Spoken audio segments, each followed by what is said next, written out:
महाराष्ट्र के इस पावन धरती को मैं प्रणाम करता हूं।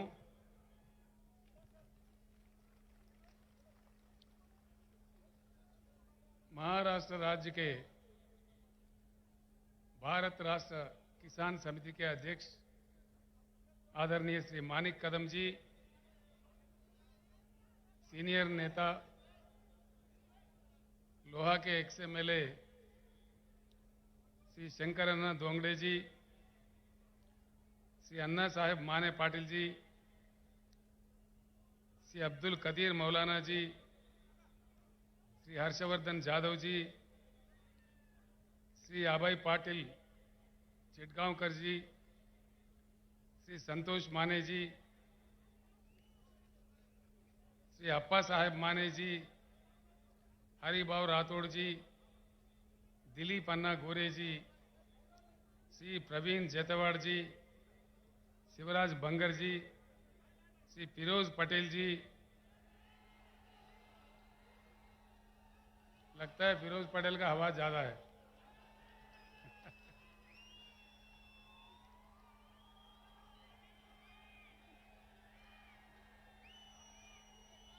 श्री विजय प्रकाश तोम्बारे जी, श्री बाला साहेब सनाप जी, श्री कुलदीप करपे जी और तेलंगाना राज्य से मेरे साथ आए हुए हमारे सीनियर नेता बीआरएस पार्लियामेंट्री पार्टी के लीडर श्री केशवराव जी, हमारे आदरणीय एमपी श्री बीवी पाटिल जी, आदरणीय एमपी श्री संतोष जी, मेरे साथ आए हुए एमएलए एमएलसी, हमारे तेलंगाना राज्य के भूतपूर्व चीफ सेक्रेटरी जिन्होंने तेलंगाना मॉडल बनाने में, तेलंगाना राज्य बनाने में मेरे साथ जो 24 घंटा काम किए थे, ऐसे महान शख्सियत भूतपूर्व चीफ सेक्रेटरी श्री सोमेश कुमार जी और सभा में समन्वित सारे बुजुर्गों को, भाइयों को, बहनों को मैं प्रणाम करता हूं। सबसे पहले अभी हुआ है ईद, समाज में जितने भी हमारे मुसलमान भाई हैं, बुजुर्ग हैं, मैं आप तमाम लोगों को तहे दिल से ईद मुबारक पेश करता हूं।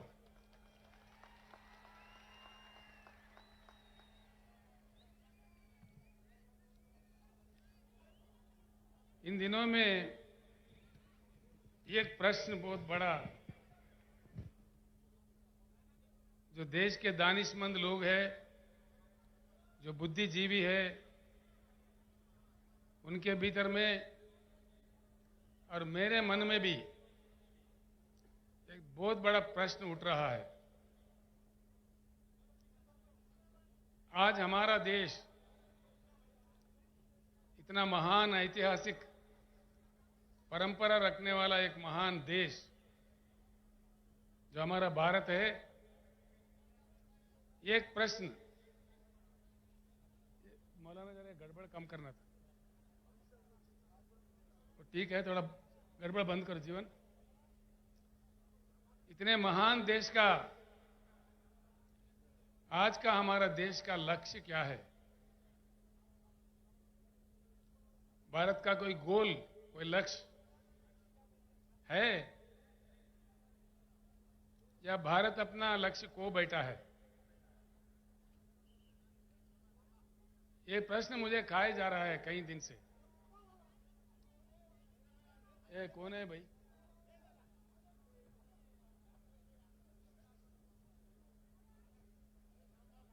गड़बड़ बन जाए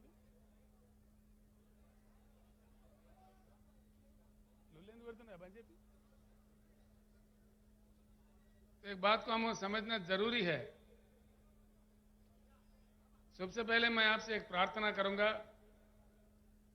जो मैंने नांदेड़ में भी किया था, लोहा में भी किया था,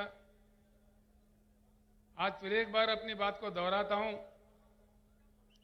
जितने भी सभा में लोग आए हुए हैं, मैं आपसे प्रार्थना करता हूं, मेरे जो भी बात है यहीं सुन के यहीं इसको भूल मत जाइए। आप अगर शहर से हो,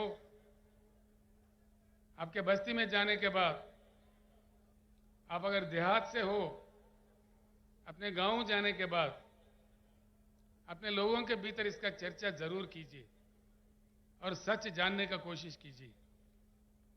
इतना मैं आपसे प्रार्थना करता हूं। आज मैं जो भी कहूंगा, क्या ये अच्छा है बुरा है, देश के लिए, हम सबके लिए, जरूर अपने अपने गांव में या शहर के अपने अपने बस्तियों में अपने साथियों के साथ, अपने घर वालों के साथ, अपने बस्ती वालों के साथ दया करके चर्चा कीजिए, ताकि बात निकल आ जाएगी। सत्य क्या है, हकीकत क्या है, हमें समझ में आ जाएगी। अगर भारत अपना लक्ष्य खो बैठा है, गुमराह होकर भटक रहा है, तो कहां पहुंचेगा देश? इतनी बड़ी जनसंख्या, सारे दुनिया में सबसे बड़ी आबादी, बिना लक्ष्य का समाज, बिना लक्ष्य का देश का अंजाम क्या होता है और वो कहां पहुंचता है? ये किसका पाप है? हो क्या रहा है देश में? कुछ होना है या ऐसे ही पड़े सड़े रहना है? बात, सवाल हमारे सामने ये है। भारत का कोई नया लक्ष्य, कोई नया चेतना, एक नई सवेरे कस्तैफ, एक नई उमंग से आगे बढ़ना है या ऐसे ही पड़े रहना है? सवाल इस बात का है। 75 साल हो गए देश आजाद हो गए। मैं सुन रहा था आज सुबह से, यहां से हमारे जीवन रेड्डी एमएलए, हमारे वेणुगोपालाचार्य जी, हमारे पाटिल साहब, जितने भी लोग हैदराबाद से आके यहां काम कर रहे थे, वो लोग मुझे मैसेज भेज रहे थे। मुकामी लोगों से भी मेरा बात हुआ। शहर में 8 दिन में एक बार पानी आता है। प्रकाश पोहरे जी जो देशोन्नति के मालिक है, मेरे साथी है, अकोला से आए हैं, उनसे भी मैंने मालूम किया तो वो भी कह रहे थे कि अकोला में भी यही हालत है। फिर कहां ठीक है? महाराष्ट्र राज्य में इतने नदियां निकलते हैं, शायद ही किसी राज्य से हिंदुस्तान में नहीं निकलते। गोदावरी है, कृष्णा है, पेनगंगा है, वेनगंगा है, मंजीरा है, भीमा है, घटप्रभा है, पंचगंगा है, मूला है, प्रवरा है, कितने कितने नदियां निकलते हैं। इतने नदियां निकलने वाले एक बलवान financial capital of India, Mumbai साथ रखने वाले राज्य पीने का पानी नहीं दे सकता। ऐसे हालात में भी हम लोग क्या मुतमैन हैं? दया करके सोचिए, जनता क्या मांग रही है? कोई सोने का ईंट थोड़ी मांग रही है, चांद सितारे थोड़ी मांग रहे। पीने का पानी भैया। इतनी लंबी लंबी भाषण के बाद, इतनी सरकारें बदलने के बाद, क्या हंगामा, सियासी हंगामा देखने के बाद पीने का पानी तक हमको फराहम नहीं होता। ऐसी भारत आगे भी रहना चाहिए या बदलना चाहिए? बेरोजगारी बढ़ रही है, लाखों उद्योग बंद हो रहे हैं, लाखों श्रमजीवी जो उसमें काम करते हैं, कामगार लोग रोड पे आ रहे हैं, और देश में पूरा जातिवाद, धर्मवाद, लिंग भेद खेल रहे हैं हमारे आंखों के सामने। रोज बरोज हम देख रहे हैं। जो धनवान है, अमीर है, और अमीर होते जा रहे हैं। एक ही साल में 10 लाख 12 लाख करोड़ के करोड़ोपति अरबोपति बन रहे हैं। जो गरीब है और गरीब होते जा रहे हैं। ये सब कड़वे सच है, आपके हमारे आंखों के सामने है। ये कोई मैं कहानी नहीं बता रहा हूं, जो रोज हमारे को देखने को मिलता है। ये कोई माने या ना माने, ये कड़वा सच है। ये सारे जो भी चल रहा है ऐसा ही चलना चाहिए या इसका कुछ इलाज होना चाहिए? इलाज होना चाहिए। किसी भी देश में कभी कोई बीमारी लगती है, कभी कोई बीमारी लगती है, सुधारने वाले डॉक्टर होते हैं उस समाज के, उस देश के दानिश्वर, बुद्धिजीवी, उस देश के, उस समाज के युवा शक्ति, जिनके पास खून, जिनके खून में ताकत होता है, यही डॉक्टर्स होते हैं। नौजवान भाइयों को मैं प्रणाम करके पूछता हूं, हम लोगों को तो उम्र गुजर रहा है, लेकिन ये कल का देश आपका है, भविष्य आपका है। आप ऐसे ही पड़े रहोगे या कुछ उज्जवल रास्ता बनाओगे, फैसला कीजिए। और एक बात पक्का तय करके चलिए, हमारी जो समस्या है किसी भी दिन ये हमको ही सुलझना पड़ेगा। कोई अमेरिका से नहीं आएगा, कोई रूस से नहीं आएगा, कोई दूसरे देश वाले आके हमको नहीं सुधारेगा। सवाल यह है कितने जल्दी हम जाग जाए उतना ही हमारा सुधार होगा। जितना हम लेट कर दिए और बड़े अन्याय का सामना हमें करना पड़ेगा। एक ही बात सोचिए, हिंदुस्तान में कई महान किसान नेता पैदा हुए, कई लोग। सर छोटूराम जो आजादी से पहले पंजाब राज्य में काम कर रहे थे, उत्तर प्रदेश में महेंद्र सिंह टिकैत काम कर रहे थे, यहां अपना महाराष्ट्र में शरद जोशी के नेतृत्व में कई लोग, लाखों लोग काम कर रहे थे। कर्नाटक में प्रोफेसर नंजुंडा स्वामी, तमिलनाडु में नारायण स्वामी जी, आज पंजाब में राजोवाल जी, और मंच पर बैठे हुए हमारे भारत किसान समिति का राष्ट्रीय अध्यक्ष श्री गुरनाम सिंह चडोनी जी, ये सारे लोग लड़ते रहे। आखिर एक बात सोचिए, हिंदुस्तान में अगर लोकतंत्र है, लोकशाही है, तो 13-13 महीने किसानों को क्यों दिल्ली में, देश के राजधानी में धरना करना पड़ता है? कितनी दुर्भाग्यपूर्ण है। ये क्या स्थिति है? ये लोकतंत्र है? 13 महीने के बाद, 13 महीने के दौरान में 750 किसानों का मृत्यु हो गया। 750 लोगों को मरने पड़ते हैं इस देश में, जिसमें लोकतंत्र हम कहते हैं। ये क्या तमाशा हो रहा है देश में? उसके बाद प्रधानमंत्री खुद माफी मांगते हैं, कानून वापस लेते हैं। अभी और 13 महीने गुजर गए, होता कुछ नहीं है। क्या ये लोकतंत्र है, लोकशाही है? किसानों का ये मान्यता है? मतलब क्या है? कुछ ना कुछ दाल में काला है। ये बात मैं किसी और जगह कहा तो वो लोग कह रहे थे दाल में काला है, ये पुरानी बात है भैया, अब तो पूरा दाल ही काला है। तो मतलब क्या है? जरूर कुछ इलाज की जरूरत है, कुछ न कुछ परिवर्तन की जरूरत है। भारत को बदलना चाहिए, बिल्कुल बदलना चाहिए। भारत को परिवर्तन बहुत आवश्यक है, बहुत जरूरी है। जब तक हम परिवर्तित नहीं होंगे हमारा किस्मत नहीं बदलने वाला है। एक उच्च गुणवत्ता वाली परिवर्तन, यानी कि एक पार्टी हार गया, दूसरा पार्टी जीत गया, ये परिवर्तन नहीं होता भाइयों।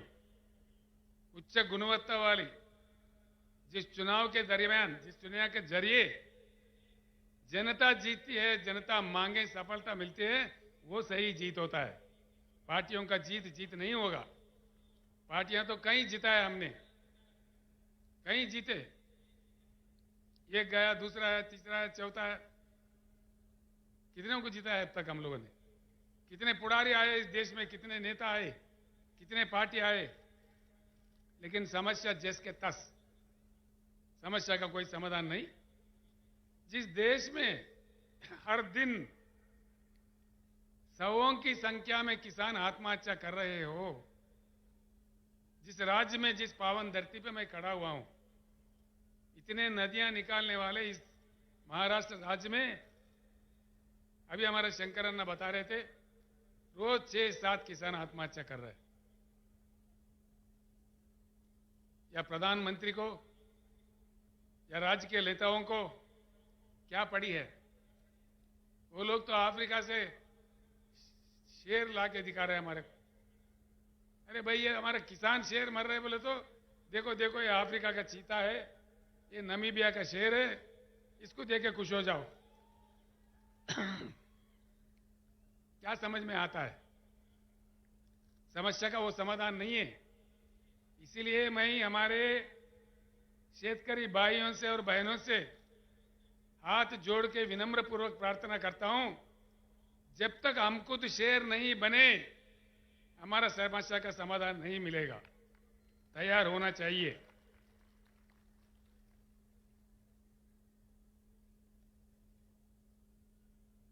भारत को परिवर्तन होना होगा। बिना परिवर्तन के भारत विकास नहीं होगा भारत में, ये बिल्कुल तय है। क्योंकि लंबा समय गुजर चुका है, कई पार्टियों को मौका दिया जनता ने, लेकिन कुछ बात सही नहीं आया है। हमारे आंखों के सामने हमसे बुरा हालत में रहने वाला चाइना आज दुनिया को कमांड कर रही है। साउथ कोरिया आगे बढ़ गई है। बम का मार खाने के बाद फिर उठ खड़ा है। जापान देश हमारे आंखों के सामने है। जैसा मोहम्मद महातीर के नेतृत्व में मलेशिया में परिवर्तन हुआ और सिंगापुर में जहां कुछ भी नहीं है, वो लोगों का हालत भी हमसे बेहतर है। ये सारे चीज हमारे आंखों के सामने हुई है। 75 साल में जो हो रहा है, इससे उठकर आउट ऑफ बॉक्स जाकर एक नया ढंग से, नया रंग से, एक नया जंग करके हम भारत को बदल सकते हैं। इसी पुराने तरीके से हम लोग नहीं बदल सकते। इस बात को समझने के लिए मैं आपको विनती करता हूं। इसीलिए मैं ये एक बात आपको बताना चाहूंगा, इस परिवर्तन भारत में जो आना है, बिना परिवर्तन के भारत आगे नहीं बढ़ सकता। इसीलिए पैदा हुआ है बीआरएस पार्टी। बीआरएस एक चुनाव के लिए, एक दिन के लिए, कोई एक वर्ग के लिए, एक धर्म के लिए, एक जाति के लिए नहीं पैदा हुआ। ये सारे भारतवासी जितने भी है, उनके हकों को लड़ने के लिए, उनके हकों के लिए बिल्कुल बीआरएस पैदा हुआ है। एक बात मैं यहां कहना चाहूंगा, जब भी नए पार्टी आता है, नया ताकत उभरने लगता है, पुराने ताकतें इकट्ठे होकर के भी हमला करने लगते हैं, साजिशें रचते हैं, अफवाहें फैलाते हैं, पुलिस को लगा देते हैं। लेकिन डरना नहीं है। अगर डरे तो हम आप भी आजाद नहीं होते थे, अब भी ब्रिटिश के गुलाम बने रहते थे। इसलिए मैं कहता हूं, फानूस बनकर जिसकी हिफाजत हवा करे, वो शमा क्या बुझे जिससे रोशन खुदा करे। ये डरने से बिरने से कुछ नहीं होगा। बिल्कुल, अगर हमारे जंग में नेकी है, हमारे जंग में ईमान है, तो जरूर हमारी जीत होगी। हम जीत के रहेंगे। क्योंकि भगवान हो या अल्लाह हो, अल्लाह के घर में देर है लेकिन अंधेर कभी नहीं है। इसीलिए हमको आगे बढ़ना चाहिए। इसीलिए आया है बीआरएस पार्टी। और बीआरएस पार्टी परमानेंट ऑफिस हमने खरीदा है नागपुर में। हमारे अभय भाई और लोग यहाँ पे भी परमानेंट ऑफिस खरीद रहे हैं। कोई किराए वाला नहीं, बिल्कुल परमानेंट। बीआरएस काम करता रहेगा।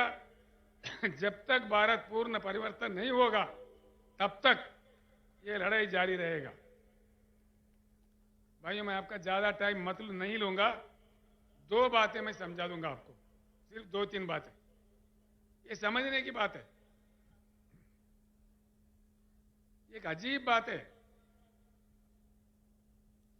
पानी नहीं है शहर में। प्रकाश पोरे कह रहे अकोला में नहीं है। कोई वकील साहब आए थे पूना से, पूना में भी सही नहीं है, देहात में तो है ही नहीं है। फिर ये क्या चक्कर हो रहा है? हो क्या रहा है हिंदुस्तान में? किसान हमारे क्यों आत्महत्या कर रहे हैं? दया करके सोचिए इस बात पे। इतना हमको गुमराह कर दिया है, खास तौर पर 2 चीज, एक पानी, दूसरा करंट, बिजली। पानी, हिंदुस्तान के जो कृषि योग्य भूमि है 41 करोड़ एकड़, और जो पीने का पानी चाहिए और जो उद्योग के लिए चाहिए, इन सब के लिए जितना पानी चाहिए उससे डबल पानी हिंदुस्तान में अवेलेबल है। फिर भी देश क्यों वंचित है? आप लोग सोचिए। ये नहीं है कि पानी नहीं है, फिर क्या नहीं है? राजनेताओं का इच्छा शक्ति नहीं है, देश के प्रधानमंत्री का इच्छा शक्ति नहीं है, राज्यों के मुख्यमंत्रियों का इच्छा शक्ति नहीं है। बस चल रहा तो चला रहे, भगवान के भरोसे चल रहे। ये कब तक चलेगा? ये किसानों का आत्महत्या रुकना चाहिए। ऐसे हम शमशान जाते रहे। बस इसमें खास तौर पर पहले से लेके अब तक, एक नेहरू साहब के जमाने में कुछ मनसूबा बनते थे, कुछ प्लानिंग होता था। उसके बाद में केंद्र सरकार जो भी पार्टी का बने, जो भी बने, उनके नालायकपन से आज देश सफर कर रहा है, इसमें कोई शक नहीं है। देश में जो उपलब्ध है पानी, जो हमारा अपना संपत्ति है, जो जनता के हक में है, ये समंदर में बहे जा रहे हैं और हमारे सरकारें तमाशा देख रहे हैं। देश में अगर पानी सही तरीके से सिंचन के लिए, पीने के लिए, उद्योग के लिए, अन्य चीजों के लिए आना चाहिए तो बढ़िया बांध बनाना चाहिए, बहती नदियों को रोकना चाहिए। एक बात मैं आपको बताता हूं, आप शायद विश्वास भी नहीं कर पाओगे। जिम्बाब्वे एक देश है, बहुत छोटा देश है, जहां 6,500 टीएमसी का रिजर्वायर है। 6,500। पैटर्न जो जायकवाड़ी है, यहां से नजदीक में है, आप तमाम लोग देख चुके हैं। 100 टीएमसी है उसका। यानी कि जिम्बाब्वे जो रिजर्वायर की मैं जिक्र कर रहा हूं, वो पैटर्न से 65 बार बड़ा है, 65 बार। हिंदुस्तान बाढ़ भी देख चुका है, सूखा भी देख चुका है।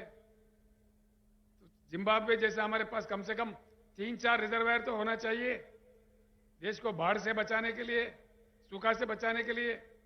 लेकिन नहीं करते। पानी का तमाशा, पानी रखते हुए देश को नहीं दिया जा रहा है। इसके बीआरएस का ये लक्ष्य है, पूरे देश में आज जो पानी की पॉलिसी है उसे बंद करना चाहिए। नया रचना, नया कानून जब तक नहीं लाया जाएगा, ये तमाशा ऐसा चलते रहेगा। हमारे खेते प्यासे रहेंगे, हम प्यासे रहेंगे, हमारे लोग भी 8 दिन के बजाय 15 दिन भी हो सकता है शहर में, फिर और बुरा हालत भी हो सकता है। इसीलिए अब सोचिए, एक बहुत अहम बात है, पानी को समझने में हमारे देश अभी भी पीछे है। पानी एक ऐसी चीज है जो किसी फैक्ट्री में नहीं बनाया जा सकता। पानी को इंसान नहीं बना सकता। पानी खुदा का, भगवान का देन है, जो अपने आप में आता है, प्रकृति देता है। बहुत ही मूल्य चीज है, उसको बहुत सेफ तरीके से इस्तेमाल करने का विद्या कई देशों ने सीख लिया है, लेकिन हमारे देश में नहीं सीखते, ना समझते, ना सुनते। तो इसीलिए पानी का पूरी पॉलिसी बदलना चाहिए और हर चीज के लिए भरपूर पानी मैं ये एक बात कहता हूं भाइयों दोस्तों, महाराष्ट्र में बीआरएस सरकार बनाई है, 5 साल के अंदर हर घर में नल के साथ पीने का पानी मिलेगा, ये मेरा वादा आपके साथ है। हर शहर में, हर छोटे से छोटे गांव में जो आज तेलंगाना राज्य में मिल रहा है, हमने किया है वहां पे। हर घर में हैदराबाद के जो बड़े अमीर, बड़े बड़े धनवान, अरबोपति रहने वाला जगह जो जुबली हिल, बंजारा हिल्स है, वहां का पानी वहां के अमीर जो पीते हैं, आदिलाबाद जिला का गोंड भी वही पानी पी रहा है। और ये बात महाराष्ट्र में भी संभव है। और ये भी मैं आपको वायदा करता हूं, जितना जल्दी हो सके उतना जल्दी हर एकड़ में भरपूर पानी किसानों को दिया जाएगा। ये मैं वायदा करता हूं आपसे, जो आज तेलंगाना में हुआ है।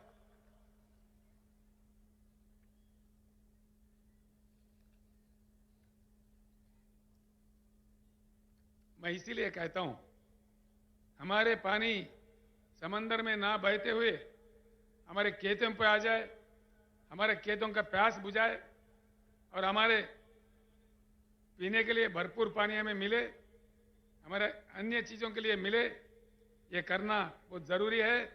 इसके लिए रोना धोना बंद करना है, अब लड़ना सीखना है। सारे शेतकरी इकट्ठा होना है, अन्य भाई भी इकट्ठा होना है। इसका कोई दूसरा नहीं कर सकता, इसका फैसला हमको खुद करना पड़ेगा। कोई दूसरा देश वाला भी इसमें हमारा मदद नहीं करेगा। दूसरी चीज है बिजली। क्यों बिजली नहीं देते भाई, ये तो मुझे समझ में ही नहीं आता।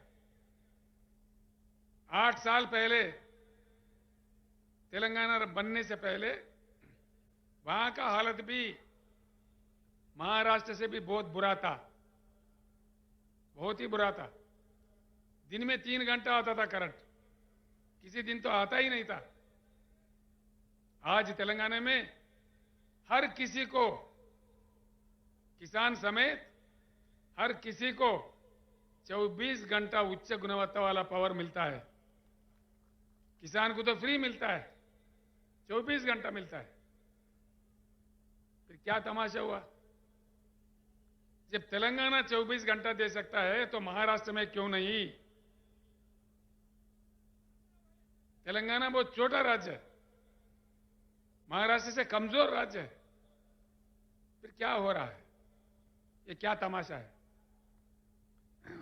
करंट बनाने के लिए जो कोयला चाहिए होता है, हमारे देश में 361 बिलियन टन का कोयला है, जो पूरे हिंदुस्तान को 150 साल तक 24 घंटा करंट देने के लिए सफिशिएंट है।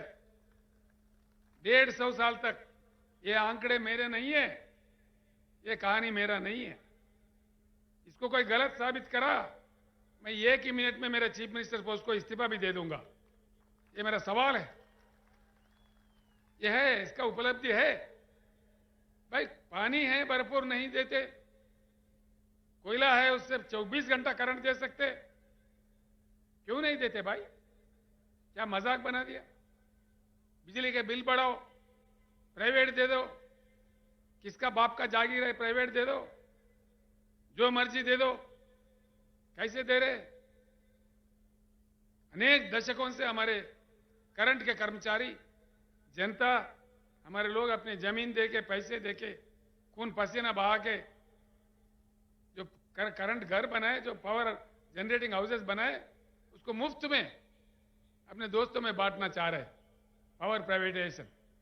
मैं ये की बात कहता हूं, भगवान का दया होगा तो अगली सरकार बीआरएस का बनेगा, हर चीज हम वापस लेके रहेंगे। मैं आज इस मंच से कहना चाहूंगा, जो आज प्राइवेटाइजेशन करना चाह रहे, जिनकी नीति प्राइवेटाइजेशन है, तो हमारे नीति प्राइवेटाइजेशन नहीं है, नेशनलाइजेशन है। हम हर चीज को वापस लेके रहेंगे, मैं आपको वायदा करता हूं। तेलंगाना राज्य, उसका जो मॉडल है, क्यों अमल नहीं हो सकता हमारे राज्य में, महाराष्ट्र में? तेलंगाना राज्य में हमने काफी कुछ सुधार किया है। तलाटी को हमने बर्खास्त कर दिया, कोई तलाटी व्यवस्था नहीं है। अब मोदी साहब कहते दिल्ली से डिजिटल इंडिया बनाओ, कहां गया भाई डिजिटल इंडिया? कहां गया? तो किसानों का रिकॉर्ड भूमि, वो जो भूमि है उसका रिकॉर्ड क्यों नहीं डिजिटलाइज कर रहे? हमने किया है तेलंगाना में। रजिस्ट्रेशन के लिए कई दिन सड़ने बढ़ने नहीं पड़ते, 15 मिनट में रजिस्ट्रेशन होता है, उसी समय पट्टा भी हो जाता है, फिर बार बार ना फिरना नहीं पड़ता है। ये काम महाराष्ट्र में क्यों नहीं होता भाई? तलाटी कितने पावरफुल है आपके, चीफ मिनिस्टर से भी पावरफुल है। हमारे तोरट साहब कह रहे थे मेरे से, ये तो ब्रह्मदेव, महाराष्ट्र राज्य में उनको ब्रह्मदेव बोलते, जिसके जमीन चाहो जिसका किस्मत लिख देता है। ये क्या हो रहा है? हम तानाशाही में हैं या लोकशाही में हैं? ये क्या? हम इसीलिए तेलंगाना असेंबली में कानून पास करके तलाटी व्यवस्था को ही बर्खास्त कर दिया है, सारे डिजिटलाइज कर दिया है। इसीलिए किसानों के लिए जो सालाना एकड़ को 10,000 रुपए हम बेचते हैं, हम कोई ऑफिसर के जरिए नहीं बेचते। किसान को उस पैसे लेने के लिए कोई दफ्तर जाना नहीं पड़ता। हैदराबाद में हम डाल देते हैं तो सीधा उनके बैंक अकाउंट में डालता है, बीच में कोई दलाल मट्टी कुछ नहीं है, 1 रुपए का भी रिश्वत नहीं देना पड़ता। और किसानों के लिए जो बीमा का सुविधा हमने किया है, किसान के मृत्यु होने पर 5 लाख देने का, वो भी कोई दफ्तर नहीं जाने पड़ते। उसके 8 दिन के अंदर उनके घर, वो किसान जिनका मृत्यु हुआ, वो जिसका भी नॉमिनेट किया, 8 दिन के अंदर 5 लाख उनके घर पहुंच जाता है। किसानों का जब दान हम खरीदते हैं, हर एक दाना 7,100 केंद्र खोल के तेलंगाना में हम खरीदते हैं। अभी खरीद रहे, अभी धान की फसल आ रही है, बड़ी तादाद में आ रही है। हम 7,000 केंद्र खोले हैं, अभी कारोबार चालू है, कोई भी आके देख सकता है तेलंगाना को, यहां से कोई इतना दूर भी नहीं है। उसका पैसा भी सीधा किसान के बैंक खाता में जाता है, कोई दलालों का शिकार नहीं है। तेलंगाना में भी हालत इससे बहुत बुरा था, करंट नहीं था, पीने का पानी नहीं था, किसान भी हमारे आत्महत्या कर रहे थे। मैं कई बार रो पड़ा था, मैं भी जोश में आके मैं भी, अरे भैया मत मरो बोल के हाथ जोड़ के उनको प्रणाम किया। मैं 2-3 साल बचे रहो, मैं आपको बचा लूंगा बोल के रोते हुए भी मुझे बोलना पड़ा, ऐसा इतना बुरा हालत था। लेकिन आज ये कट्टरपन से हमने काम किया। आपके सामने बैठा हुआ है हमारे सोमेश कुमार जी, जो भूतपूर्व चीफ सेक्रेटरी है, साबिका चीफ सेक्रेटरी है तेलंगाना राज्य का, मेरे साथ उन्होंने काम किया, अभी रिटायर हुआ है। उनका काफी योगदान रहा वहां पे, ये चीजों को हासिल करने में, ये चीजों को किसानों को उपलब्ध करवाने में बहुत उनका योगदान है, हम ही ने किया है। महाराष्ट्र में क्या हुआ भाई? महाराष्ट्र का चीफ सेक्रेटरी नहीं है, सेक्रेटरीज नहीं है, कैबिनेट है, सब कुछ है, आमदार है, खासदार है, फिर यहां क्यों नहीं होता? सवाल यह है। मैं आपसे प्रार्थना यही करूंगा, इसीलिए इन चीजों के मद्देनजर ही मैंने आवाज दिया है, मैंने पुकारा है, अब की बार किसान सरकार। किसान भाइयों को मैं प्रणाम करता हूं। आप खेत जाना, हल चलाना सीखते हो, जानते हो, एक बार असेंबली की तरफ क्यों नहीं जाते? आप खुद आमदार क्यों नहीं बनते? आप खुद खासदार क्यों नहीं बनते? नेता, बड़े बड़े मोटे नेता नहीं चाहिए हमको, हम में से खुद नेता बनेंगे। अगर आप साथ दो तो बिल्कुल हम खुद नेता बनेंगे। किसान भाइयों को मेरा एक अपील है, अगर आप नहीं कर पाओगे, मैं सारे महाराष्ट्र किसानों को यहां से आवाज दे रहा हूं, आगामी जिला परिषद चुनाव आपके हाथ में है। शहर के वोट नहीं रहते उसमें, पंचायत राज इलेक्शन बोले तो देहाती वोट है, सारे वोट हमारे हैं। सारे के सारे जिला परिषद पे गुलाबी झंडा लहरा दो, क्या क्या भाग के नहीं आता मैं देखता हूं। आपके पीछे भाग भाग के आ जाएगा। एक ही सभा नांदेड़ में हुआ तो असेंबली में बजट आ गया 6,900 करोड़ और कह दिया कि भाई किसान को 10,000 देंगे। क्या भीख दे रहे हैं? दो, तेलंगाना में जब दे सकता है एकड़ को 10,000 तो महाराष्ट्र में क्यों नहीं दे दीजिए। मैं यहाँ के मुख्यमंत्री जी से अनुरोध करता हूं, प्रार्थना करता हूं। यहाँ के उप मुख्यमंत्री देवेंद्र फडणवीस जी है, वो मुझे कह रहे थे चंद्रशेखर जी आपका यहाँ क्या काम है, आप तेलंगाना संभालो। मैं बोला मैंने तेलंगाना संभाल लिया, देखते हैं। महाराष्ट्र में आ गया हूं, मैं भारत में कहीं भी जा सकता हूं। तेलंगाना का मॉडल मक्की का मक्की दे दो, मैं महाराष्ट्र छोड़ के मध्य प्रदेश चला जाऊंगा, मैंने बताया था। क्योंकि मेरा काम खत्म हो जाएगा। किसानों का जो मेरा मिशन है बीआरएस का, वो मेरा खत्म होगा और मैं सीधे ही मध्य प्रदेश चला जाऊंगा। यहां आप राज कर लो, देना है तो बोलो, दे दो। क्या बात है, महाराष्ट्र में धन की कमी नहीं है, मन की कमी है। धन बहुत कुछ है, तेलंगाना से ज्यादा धन है। अगर चाहे तो दे सकते हैं, क्यों नहीं देते। इसीलिए मैं आपको तरकीब बता रहा हूं, मंत्र बता रहा हूं। सीधी उंगली से नहीं आता घी तो टेढ़ा उंगली से निकालना चाहिए और समझदारी से हमको काम लेना चाहिए। क्योंकि जो भी बात है हमको गुमराह करते, डिजिटल इंडिया बोलते, मेक इन इंडिया बोले। यहां इस शहर में कितने चाइना बाजार है भैया? 100 के ऊपर है मेरे ख्याल से। गली गली में एक चाइना बाजार है।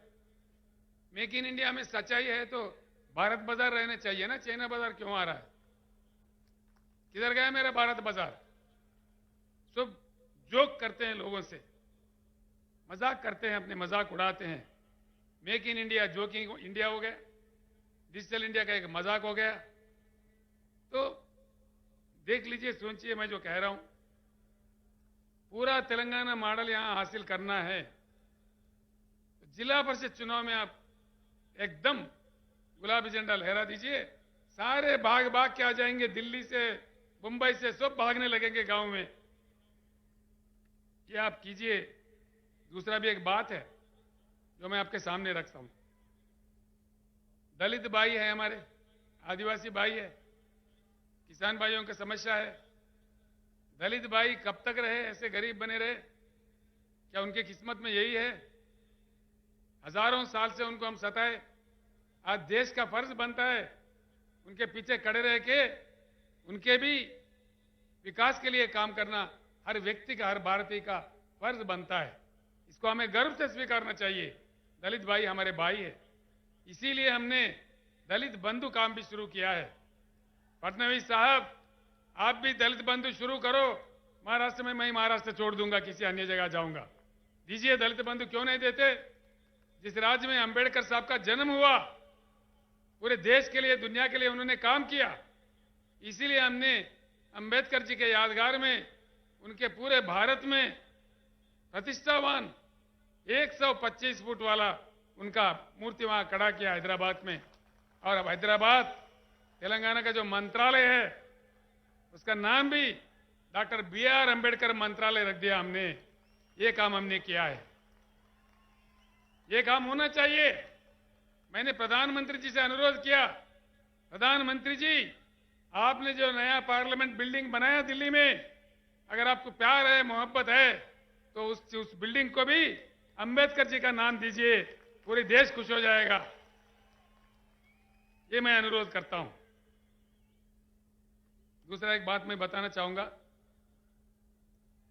हमको किसी चीज की अपेक्षा है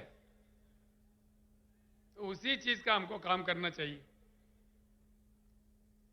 अगर फल खाना है, फल की अपेक्षा है तो फल का पेड़ लगाना चाहिए ना, तभी फल मिलेगा। पेड़ कांटों का लगाओ, फल की अपेक्षा करो, कहां से मिलेगा भाई?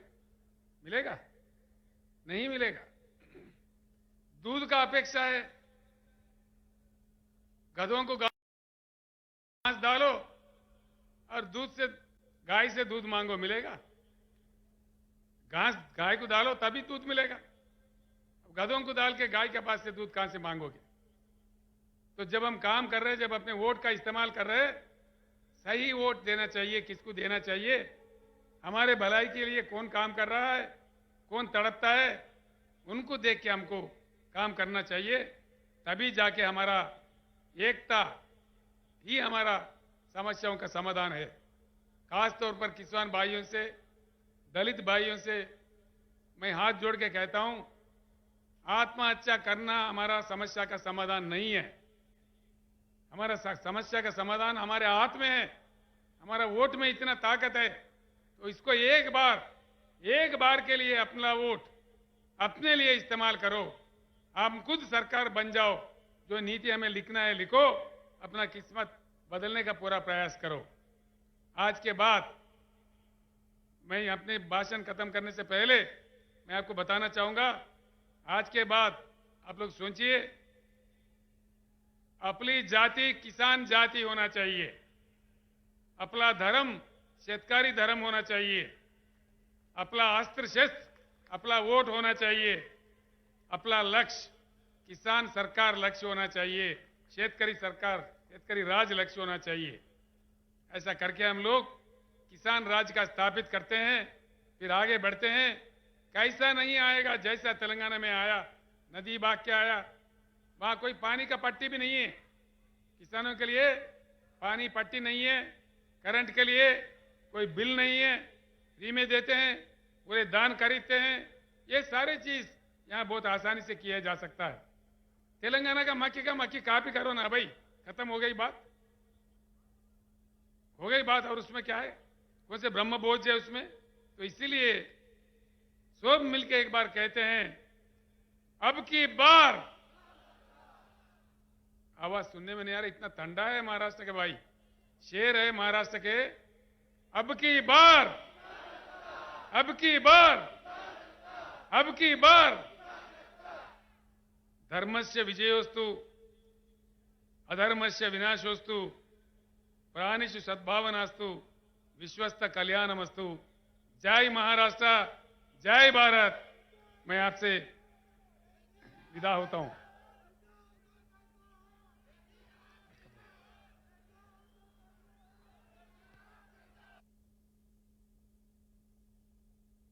तुम भी देखो